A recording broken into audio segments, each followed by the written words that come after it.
Well, how y'all doing? Yeah, it's been a minute.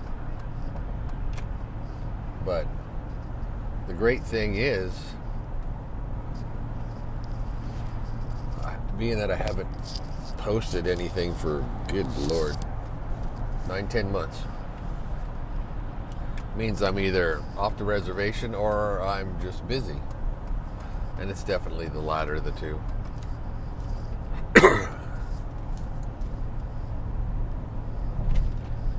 But I do owe you all an explanation.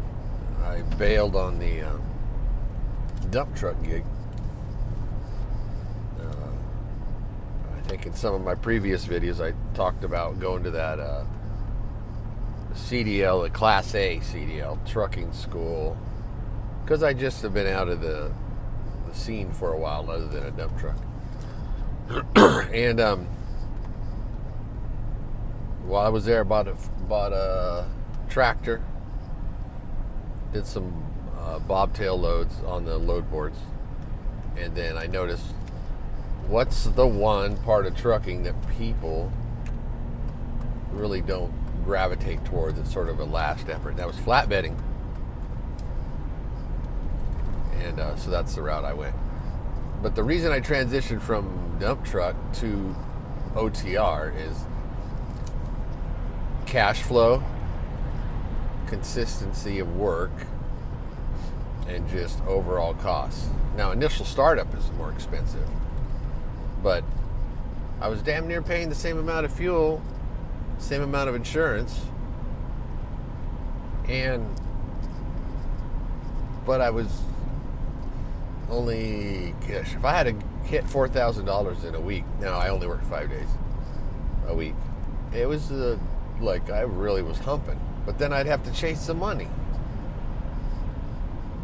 And I don't know how many of you are familiar with the dump truck game, but it is cutthroat.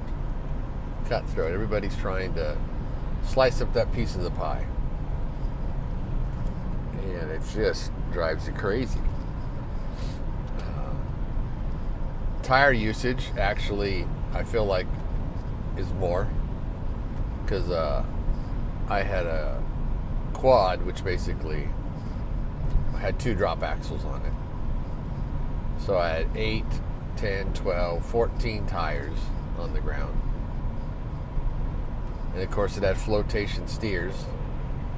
And those things are crazy expensive. And I just felt like this is just not working out the way I thought. So, coming up this summer, it'll be 2 years in the flatbed game. I just recently bought my own flatbed because I was renting a flatbed. That's something you can do in this industry. So I was renting it for $185 a week. And I was coming up on doing that for 2 years. So you can do the math. That's like half of a brand new trailer. And I enjoy it. And so talked to the CEO, CFO, my wife, did some number crunching, and it just made sense. And the thing is, on the weekends I work on the truck. And did I want to buy a project of a trailer and work on a trailer? No. Not really. Then you got the house and the yard, and, go visiting the kids, visit the grandkid. It was just, there was never enough time. Never enough time. And you got to have some quality of life in there. So,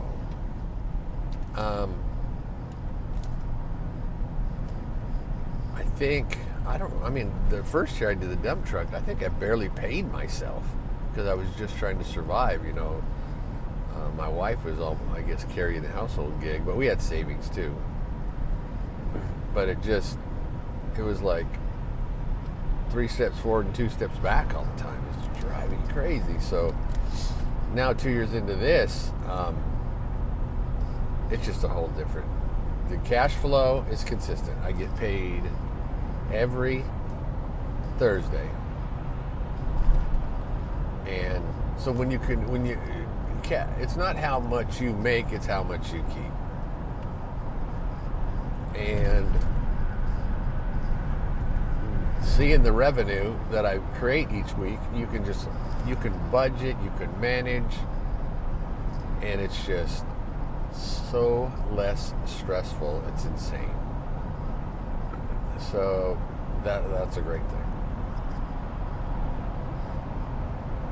The first full year, I was just blown away at the difference in gross revenue. And now, some guys do how much they make per mile. I came from the dump truck side, is where we started the business. And for me, I had a goal of how much to make a day. What was gross revenue per day? And if I had it was always $600 to $800 a day with that dump truck. You know, I hit $800, man. I was thrilled. Then you get it. So once we got rolling with this, the flatbed, we made a goal for $1,000 a day in revenue. And majority of the time, unless I'm doing these short loads, you know, it'll be like, oh my gosh, it's $16 a mile. Where you going?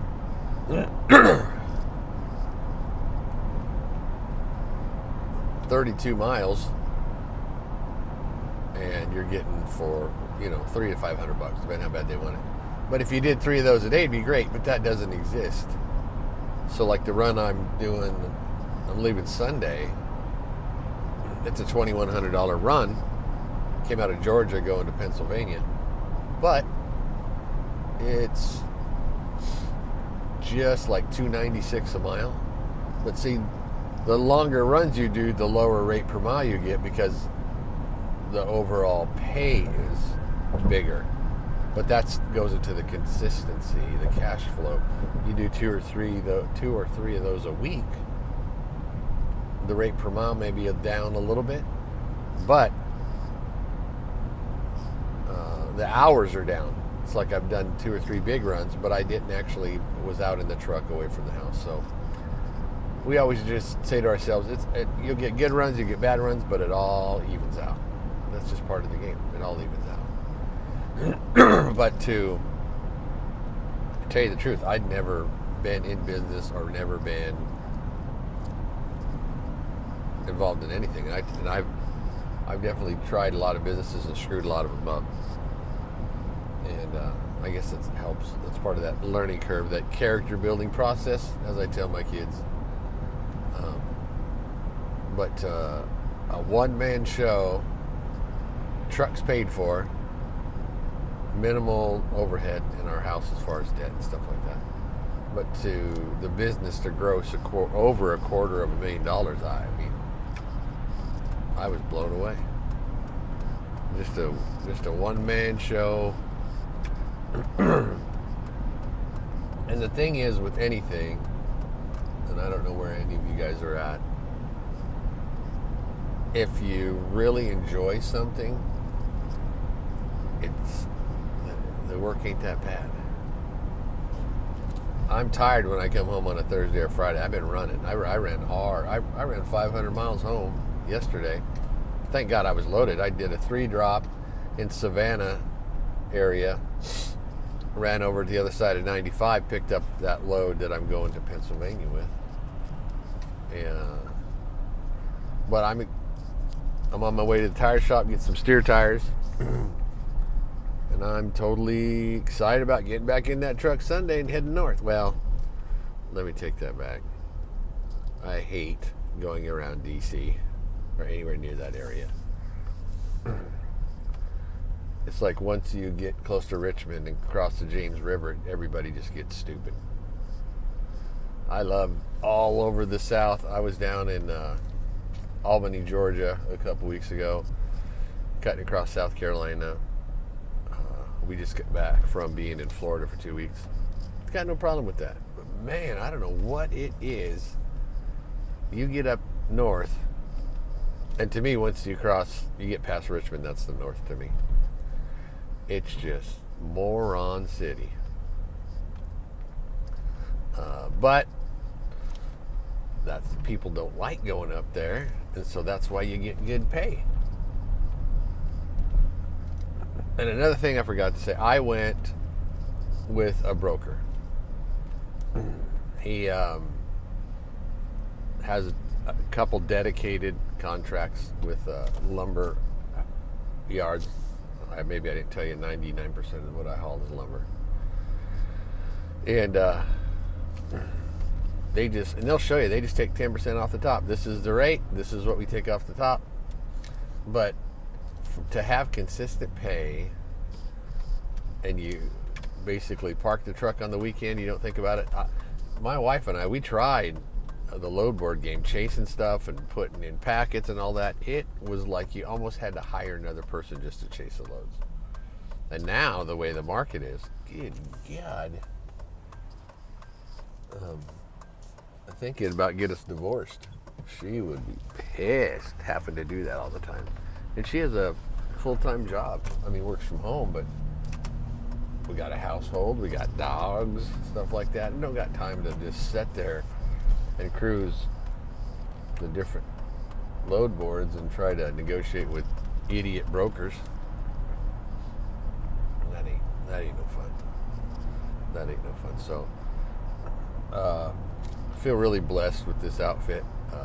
Got a good rapport with them, and with anything the way I have been in my life, whether it be a job or a business, nobody's indispensable. But if you create and you function with them in the sense that they know who you are, you go above and beyond. I mean, even to the point where customers call the brokerage and say, hey, we like this guy, or he had a great attitude. That secures your spot. That secures you as a business owner. And why wouldn't you do it that way? Here's somebody helping you out. Hey, you help me out, I help you out. And so that has helped out a lot. Like, I was in Charlotte, 7 trucks ahead of me. Poor forklift driver, one guy. So about second or third one in, I go and ask the guy, I said, hey, what can I do to help you out here, man? I know what you're spray painting the loads, you're having to put the stickers on and staple them on and put everything together. Oh man, that'd be cool. I appreciate it, man. So I got out, because I try to carry a staple gun and stuff sometimes, because bagged loads come apart, or cardboard comes apart on wrapped loads. And again, it's a customer service gig. And when you show up to a receiver or show up to a shipper, myself, I want to be professional. And I want my truck to look professional. Or I want the load to not look like I drug it down the road on the pavement. I actually secured it properly on the truck. I tarped it properly on the truck. I mean, as you guys can see in the video, my Mac is an older truck. But I still try to keep it somewhat sanitary and clean and washed. And then now I got the new trailer. It looks really good. But the problem is, when you buy anything brand new and shiny, you get tied into trying to keep stuff brand new and shiny. Now, watching this video, if you guys don't know where I'm at by reading the signs, I'm in Raleigh, North Carolina right now. I'm going to a place called Black's Tire. They do me a pretty good deal on tires, and I bust all my own tires anyway. I don't take it anywhere to a shop or nothing like that. So, and I got 24 5s on my truck. Not most, but if you check most owner-operator flatbedders, they run 24 5s on their trucks. The big fleet, everybody else runs 22 5s. But that's just sort of the industry standard on trucks, most affordable, most common. I just like 24.5s. The rolling resistance is a little bit less. It fills the wheel wells a little more, makes the truck look a little more balanced. But I ran Continentals, did pretty good, but I'm getting a set of Falcons this time because the frickin' Continentals were $800, and I was able to get these for $480 a piece. I'm thinking, man, I could get 2 sets before the Continentals. But life of a flatbedder. So I hope that helps you guys a little bit on the update. I'm going to try to post some more, but I just run like crazy. And I mean, I'm thankful, but to take the time and just like break down a video and edit it and everything, when you run like I do, it's hard. It's hard, but I should make the commitment and do what needs to be done. So here we are at the tire shop. Have a great weekend.